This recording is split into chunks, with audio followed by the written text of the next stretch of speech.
قالوا ناس زمان: الناس العشرة قلال وخير العشرة عشرة الحلال، والعشرة دايمة اللي ما فيها لا مصلحة ولا مال.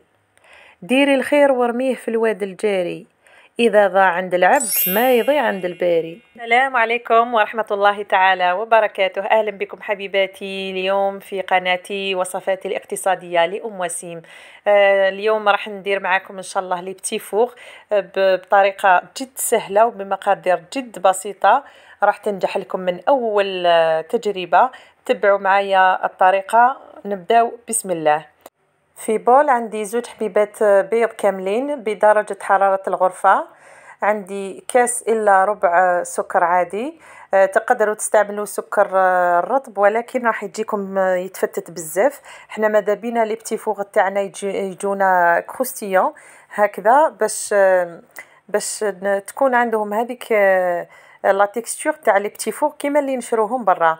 درت لها مغرف صغيره معمره مليح لافاني ورشه ملح. انايا هنايا خلطت كامل المكونات، استعملت الباتور. نتوما دائما كيما موالفه نقول لكم تقدروا تستعملوا الفوي، ماشي شرط يكون عندك باتور باش تخدمي حاجه في الدار. هنا زدت ملعقه كبيره تاع عسل. انا العسل هذا مخدوم في الدار. هذا العسل يا البنات هنايا راح يعاوننا ويعطينا هذيك القرمشه ويعطي لها نكهه الكراميل. كي يطيب البتي فوغ تاعنا تكون عنده ريحه الكراميل. قست هنايا بنفس الكاس هذاك الصغير اللي درت، هذا فنجان قهوه صغير تاع حليب، هذاك اللي درت فيه العسل مقبل. فوالا، ونواصل الخلط. راح نكمل نخلط كامل هذو المكونات حتى نشوفهم انسجموا مليح. ونجيب هنايا كاس زيت يكون معمر موان ان دوا، ناقص اصبع، ونضيفه للخليط تاعنا مع الخلط. دايما نضيفه هكذا بشويه. هادو لي بتي فوغ يا البنات على بالي باللي رايحين ينجحوا لكم في اول تجربه.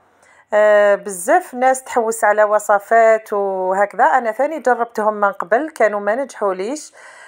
كل خطره نزيد فيها حاجه ونقص فيها حاجه وهكا، كل خطره واش تكون السبه ما نجحوليش. بصح هذه الخطره يا البنات خرجوا لي روعه، يتفتتوا وبنتهم كيما اللي نشروهم برا. جربوهم يا البنات وعلى ضمانتي على بالي باللي رايحين يعجبوكم وينجحوا لكم. هنايا زدت لها 2 ملاعق مايزينا. الدور تاع المايزينا يا البنات هنايا راح تحافظ لنا على الشكل تاع لي بتي فوغ تاعنا. هنا درت الكاس الاول تاع الفارينه. لي بون زابيتود توجور لازم نغربلو دائما الفارينه تاعنا. درت نص مغرف صغيره تاع لا لوفور شيميك. هنا ما تعمروش الملعقه تاعكم بلا لوفور، ما ديروش بزاف باش ما يفسدش الشكل تاع لي بتي فوغ تاعكم. درت الكاس الثاني تاع الفارينه، وهنا نخلط بلا ماغيز. نخلطوا هذو المكونات هكذا، نحاولوا ما نعجنوش لاباط تاعنا باش ما تطلقش هذيك الفارينه العلك تاعها. واذا طلقت هذاك العلك على بالكم باللي ما راحش تعطينا نتيجه مليحه ويبان معجن من بعد في الداخل. وحنا حبينا البتي فوغ تاعنا يجينا كروستيون ويجينا خفيف هكذا. نجيب الكاس الثالث تاع الفارينه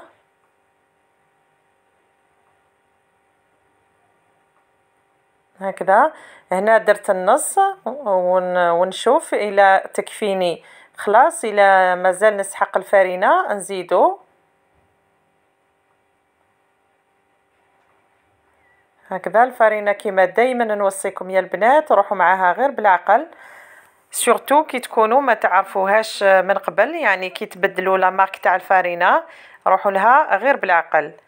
هنا راني زدت لها هذاك النص، يعني دوكا هكذا راني استعملت 3 كيسان كاملين ممسوحين تاع الفارينه.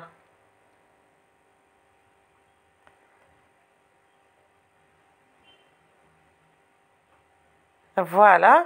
هنا شفت يا البنات باللي العجين تاعي مازال مخصوص شويه فرينه، زدت له 4 كاس ما يعادل 2 ملاعق تاع فرينه. وهكذا ونكمل نخلط كامل هذا الخليط تاعي، ونتحصل على عجينه تكون نوعا ما جاريه بصح ما طيحش. دوك نوري لكم بصح ما طيحش هكا، يعني ما تكونش بزاف سائله. فوالا دوك نوري لكم هنايا، ما لازمش تكون يابسه بزاف سينو ما تساعدكمش في لابوش، وما لازمش تكون جاريه بزاف باش ما يطيح لكمش لو بتي فوق تاعكم. شوفوا يا البنات هكذا لازم تكون تطيح من الملعقه، ولكن بشويه بثقل. هاي لك لادويه انا اللي اخترتها اللي استعملتها عندها 9 هكذا. تقدروا تستعملوا اللي عندها 12.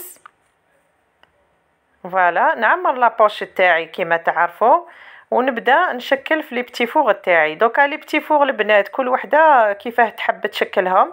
حبيتي تشكليهم بالطول، حبيتي تشكليهم على شكل كوكياج ولا على شكل ورده، الشكل يعود ليكم، كل وحده تشكل بالطريقه اللي حبت. فوالا هاي اللي كان سيتها برك هنايا. فوالا ونجوز نشكل لي بتي فوغ تاعي. ضروري يا البنات تستعملوا لو بابي كويسون على السنيوات تاعكم هكذا باش ما يلصقش لو بتي فوغ تاعكم على السنيوه. فوالا وشوفوا معايا البنات الطريقه تاع كيفاه تشكلوا لو كوكياج تاعكم. تروحوا تدوروا يدكم هكذا شويه للفوق ومن بعد للتحت شويه هكذا. هذه الحبه يا البنات انا جاتني معوجه دوك راح نعاودها.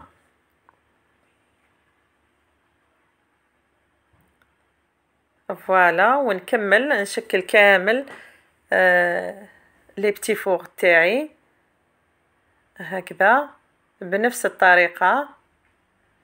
شوفوا راني نقول لكم هنايا بلي هذه الحبه ما عجبتنيش. فوالا دوك نعاودها هكذا راح تكون احسن.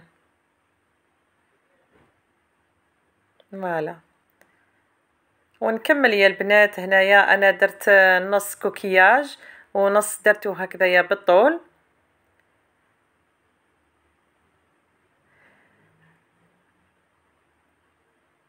على بالكم يا البنات انا كي نجي ندير الحلوى دائما ولادي واحد يقول لي ماما ديرينا مدوره، واحد يقول لنا يا ماما ديرينا طويله، ونحاولوا نرضيو دائما ولادنا.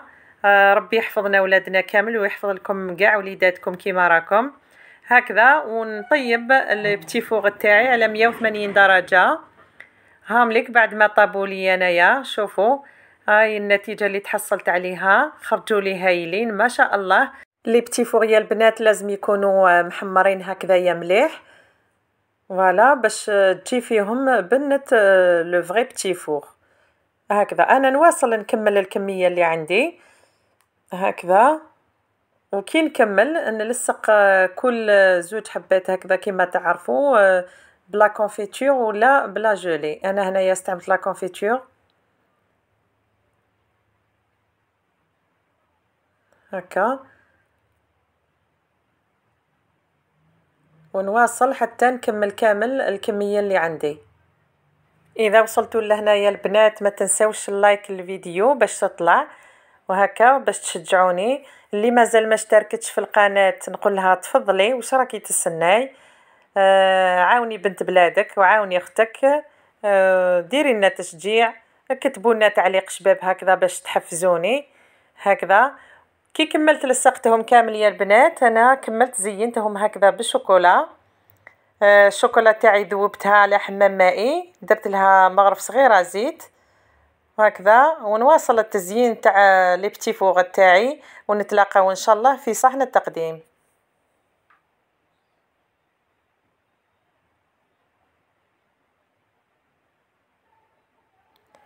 هاي لك يا البنات النتيجة اللي تحصلت عليها، خرجوا ما شاء الله صدقوني. الصورة ما عطت لهمش حقهم، يعني أنا ما عنديش إضاءة في كي نصور. غير بالضوء تاع الدار برك، ما عنديش اناره سبيسيال. سي بور سا الصوره ما تعطيش حق الوصفه، ما عطتلهاش حقها للوصفه. بصح صدقوني يا البنات النتيجه كانت بزاف رائعه، وعلى بالي بلي رايحين تنجحوا فيها. لهنا وصلنا لنهاية الفيديو. أترككم في رعاية الله وحفظه، والسلام عليكم ورحمة الله تعالى وبركاته.